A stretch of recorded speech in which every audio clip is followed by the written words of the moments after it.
to infinity and beyond. Hello everybody, it's Roger and James here from DisKingdom.com with Infinity and Beyond, your video game podcast. So in this episode we are going to be talking about the recent announcement of kind of the roadmap for the Marvel Heroes PC and also Marvel Heroes Omega on consoles, which was announced last week. So just giving you a brief rundown of it. Basically, they've announced 2 new characters are going to be coming in 2017. We've got Unworthy Thor, which is going to be coming out around the time the movie comes out in November, and Carnage is going to be coming around July, around this. They're the only 2 playable characters. They've done away with advanced packs. They are really just knuckling down, I think, on getting the game flowing and obviously trying to get stuff sorted on the console one. But the big thing they wanted to do with this roadmap that they announced was to kind of put all the PC players, to tell them what's happening, because everything's been about the console versions, and obviously PC players have been getting sort of frustrated with what's going on with their game. They kind of announced this, which kind of on one hand went down really well, I think, from people going, okay, you're telling us stuff, they were being very brutally honest. They were on the forums for that day answering questions. I mean, I was following it. The designers there were being quite open and like they said, they want to rebuild the trust with the community because it's essentially a new team that's come in over the last time. There was a little bit of a backlash, I think, from people maybe wanting a lot more from it, because definitely this year feels like a lot less content than they've seen previously, and obviously the PC becoming a bit more of the Omega version. There's this other Omega stuff that's coming in later. But what did you think of kind of the roadmap that came out? It's about what I expected. Maybe a little skimpier than I expected, but I mean, it's been clear for a while that their focus is absolutely on getting the console games going. And the PC games, I mean, it's not like they've abandoned PC, but it's definitely taking a back seat. And I think financially that makes sense for them, because they're only launching 2 characters this year. They're probably going to be 400 Eternity Splinters each, which are the in-game currency. Most PC gamers probably have the Eternity Splinters to buy these characters without giving them any money. Yeah. So they're almost certainly going to be looking at this as, well, here, we're getting this out of the way, but yeah, you guys aren't making money. Aren't they on like a 30-day thing where you can only... Well, that's something that's coming as well. They've confirmed that for the PlayStation and presumably the Xbox One. Yeah. So for viewers at home, obviously we're referencing that you can get the characters for free by spending Eternity Splinters, but they're putting a 30-day lock on that on any new characters. So when Carnage comes out, assuming he also comes out on PS4, he'll be available for money. He'll be available for the in-game paid currency. Yeah. And then 30 days after launch, you'll be able to use him doing the in-game free currency, which obviously a lot of people are upset about as well, but it makes sense. You got to admit it makes sense. I mean, a lot of games do this already, and if you're going to do it, you might as well do it at the beginning of the transition anyway. Yeah. That won't impact the launch of the game itself. You'll be able to use Eternity Splinters right out the gate. Otherwise, you wouldn't be able to get a free character. So that'd be a problem. I mean, they were very much kind of about... I think that they have said in one of the notes that the console version of those 2 characters, they are going to be launching very, very close. It would make sense, if you're going to do it, you want to get all the press, you want to get all the attention on those characters and make a big deal out of it. So, and also in general, I think they want to make the two versions of the game as close to it as possible. I think the PC version is being rebranded in the summer as well. I think that was. Did I read that right?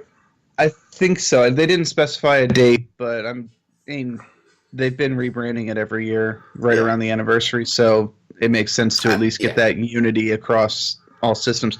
It will be interesting if they actually call it Omega on the PC, though, because that could be very confusing for people searching it, because the PC version is so different from the PlayStation and Xbox versions. Well, I think they're gradually going to be the only thing that's kind of jumping out at the minute that's a bit different, really, is like the team-ups and the pets, which aren't on the PlayStation version. Well, there's more than that too. So there's a whole thing as well. There's a lot of different, but I think in generally by the end of the year there's going to be a lot. They will probably be essentially the same game.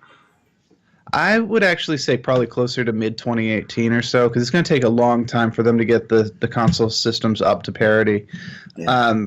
But obviously that's going to be their focus, and there are other things coming out for the PC in that time frame. You know, they've got a couple of new terminals that they're going to throw in there. I was just gonna say I was gonna run through. Yeah, go for it. So in May they're gonna have all the Guardians of the Galaxy content, which is some Star-Lord and Rocket costumes, and Gamora and Drax team ups, and an awesome movie inspired group pet. Obviously, some of them are on console, some of them aren't. You don't get the team ups. I think they had locked them behind like fortune cards rather than being able to purchase them, which didn't go down very well. Yeah, we're gonna circle back to that one. In June, you got anniversary gifts, a new Danger Room tile set with a new boss fight using an up-leveled version of an existing foe and an IU over-the-top anniversary event. July brings in the Daily Bugle terminal with a brand new boss fight as part of the event and later terminal. I'm guessing that could probably be Vulture. The Vulture, yeah. Obviously, that makes sense with Spider-Man Homecoming coming out in July. We'll see more of an event. Yeah. Late July will be Carnage as a playable character. September is an Apocalypse terminal.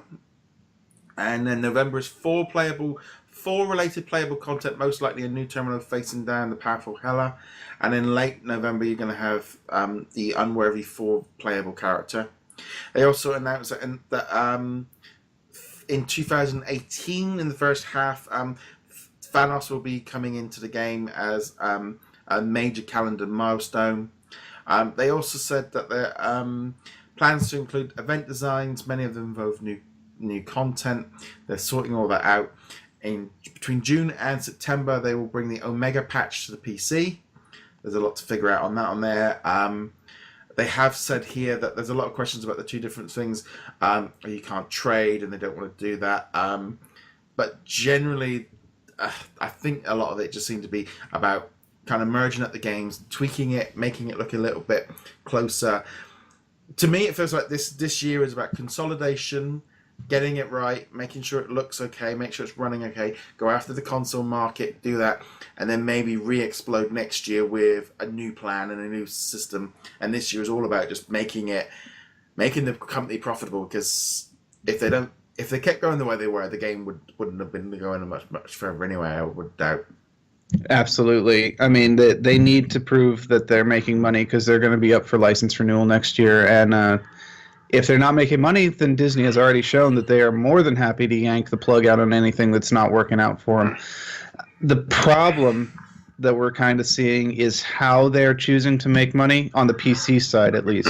You mentioned this in the May releases, is that they had the fortune cards, which had Gamora and Drax and the Groot pet were all locked behind that. Maybe the costumes were too. I can't even remember. And we're going to see more of this. That's my prediction. We're going to see a lot more of this, because fortune cards you don't get for free. They might give you one or two bonus ones. They did with these, but they're completely random. You're not guaranteed to get anything. This is the mobile market. Yeah. This is what we're seeing, Disney Magic Kingdoms with the treasure chests, Avengers Academy with all their stuff. Use it with their Overwatch, yeah. This is how you make money in games like this, is the gambling aspect of being like, if you made the Drax and Gamora team-ups $5 each, I'd probably pick them both up, because they're actually really cool looking. Yeah. They updated the graphics. They're different from the first two. They had the same power set, but they look different. But now you go, well, you get them in the fortune cards. You could get it on the first fortune card, could get it on the second one, could get it on the third, or it could take 10, or it could take 20 to get them. So you don't know, and it could be a $1 item or it could be a $20 item, and I'm not going to play that game. No, so. It's a very odd one, and this is where the issue with this game kind of comes up. Of they have got they had a system that they've been using, and they obviously need to change it to make it profitable. Doing loot boxes, that kind of thing, is one way of doing it. Making money from other things. More paid content. They could go down the subscription route, like you get with DC or Star Wars: The Old Republic.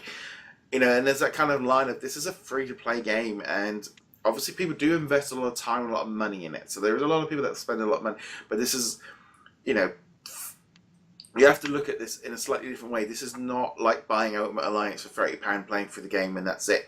You know, it is a free-to-play game, and therefore it does come with issues like this of how they fund it.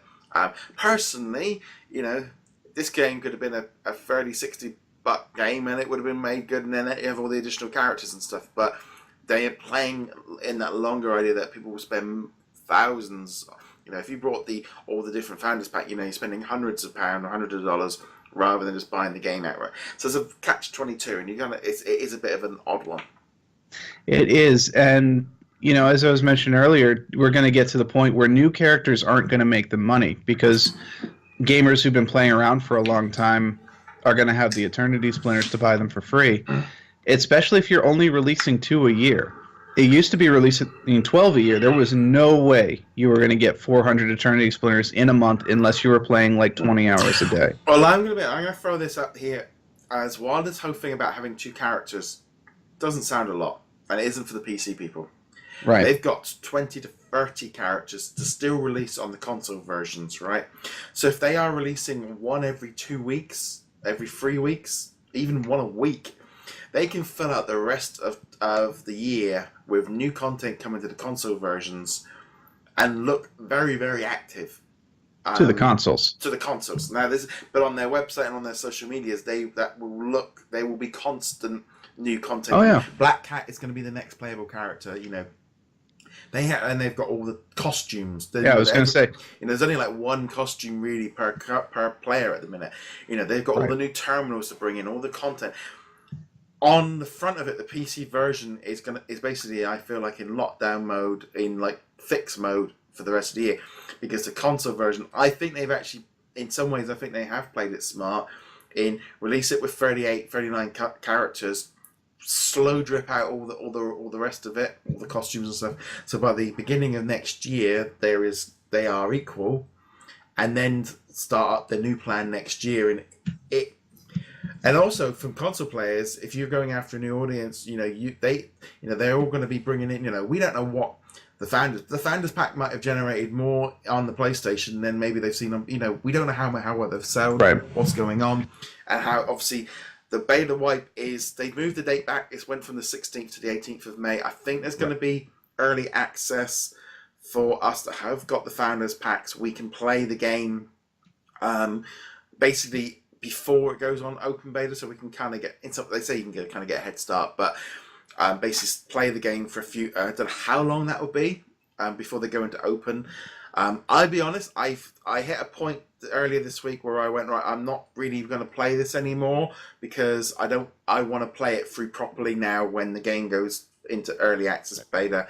I don't want to, I'm really enjoying it, and it's almost that thing of like, I didn't want to like level up, I didn't want to go for the story. It's like, I want to do it properly now, and if it was in, I do believe now, if it'd been in just normal open beta where I would have, or early access, I'd be playing this so much more than I am, because I've reached a point, like I said, I don't want to go any further because I know the wipe's coming, like in a week. Right, and I mean, there's no reason to continue playing it at this point if you've already decided whether you're going to go to it or not. I just wanted to jump back and say I agree completely for console players who have not played the PC version, don't care about the PC version. The next year looks fantastic because they've got all the costumes to release. They've got all the characters to release. They're not going to do it on a weekly basis. They want the characters to be out long enough for you to enjoy Black Cat before they drop, whoever comes after Black Cat. It is the PC players who are upset, justifiably so, but that should not take away from the new console players who never played the PC version, who have no attachment to it whatsoever. Go in and enjoy it for what it is and for all the new stuff that they're going to be throwing into it, even if it's not actually new. The other thing to keep in mind, for the PC roadmap, they don't mention costumes. I expect there are going to be tons of new costumes as the movies come out, as Marvel events happen in the comics and the television. You got the Inhumans coming out and all that stuff. There's going to be new costumes, especially since the costumes are how they make money. Yeah. And so there will be content that's not in the roadmap. Whether or not that excites people is an entirely different matter. Yeah, to me, I sort of read that very much along the lines of, right, this is all about just kind of ticking over, tweaking everything, getting new content, new characters, while they sort out. I mean, not I wouldn't necessarily sort out the console version, but all the attention is going to be on the new way of funding it. And next year, the game will probably come in with much bigger stuff, and it does suck. I think the trouble is, it's like they said, everyone got used to the way that they had been running the company, and now of course they're going in a slightly different direction. And they might, there are going to be customers which are not going to want to go along for the ride, and they're jumping over to other games like Path of Exiles or Diablo, other ones like that. But, right.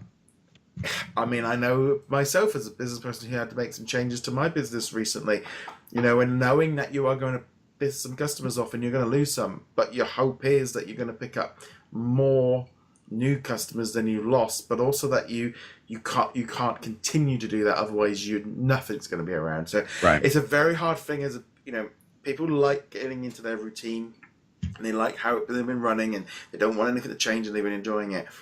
But the console, I think that going after the console market and essentially merging the two all together in the long run is better for the game. It does suck for PC players right now. For console players, and I'm going to put myself in this category now. I will probably no longer touch the PC version on my laptop.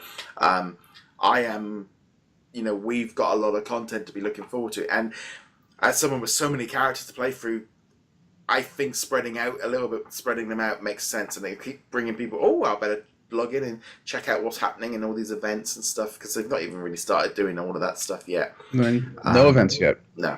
But no, I think in general, I wasn't surprised with it. But I think them being very, very honest with the community is the way that this company needs to be, because they've had some issues in the past.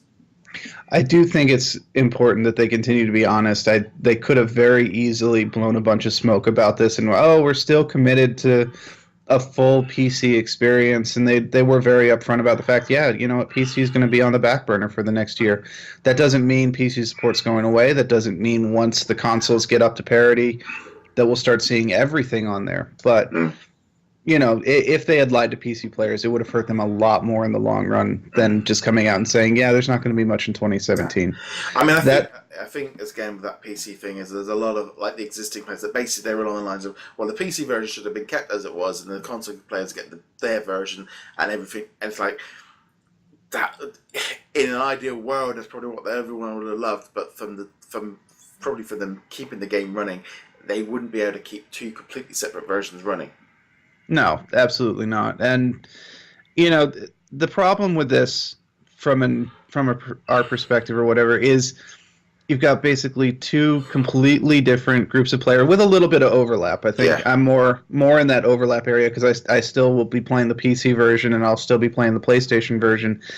In fact, I'll probably be playing both of them significantly less than I'm currently playing at all. But you've got the PC players who are justifiably angry.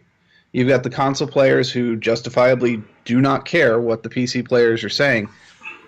The one thing I would say to console players, to players who've never involved with the PC game, is just be aware of the company, be aware of what they're doing to PC gamers right now, and just keep it in the back of your mind that this is something that could very easily switch and go on to console players too. Like as they get towards the end of the license, if they don't think that they're gonna keep the license, they could absolutely throw everything at the wall and just be spend.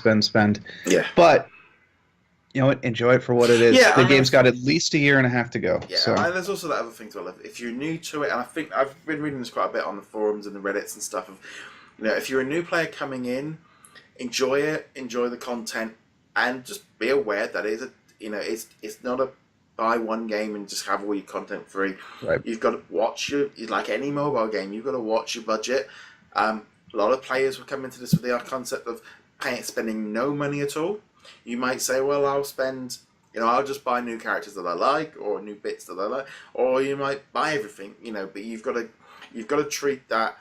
Personally, for me, jumping in, having a couple of characters, playing through the story mode, playing the terminals, playing all this lot, you can, I feel you in some ways that it is jumping in, you're getting way much more content than you would do, than I would have expected. Absolutely. And I think The one other thing I would say to new players as we go towards the open beta is there is absolutely no reason to spend money on this game until you've actually experienced the game. Right now you have to spend money to play the closed beta, but once the open beta is up, you can play it. You can pick up a character for free. Almost all the characters. There's like 3 or 4 that you can't. At which point you can then decide, is it worth my time to spend money on that character that I really want? I really want to play with Rocket Raccoon or whatever, and Star-Lord. I can only get one of them for free.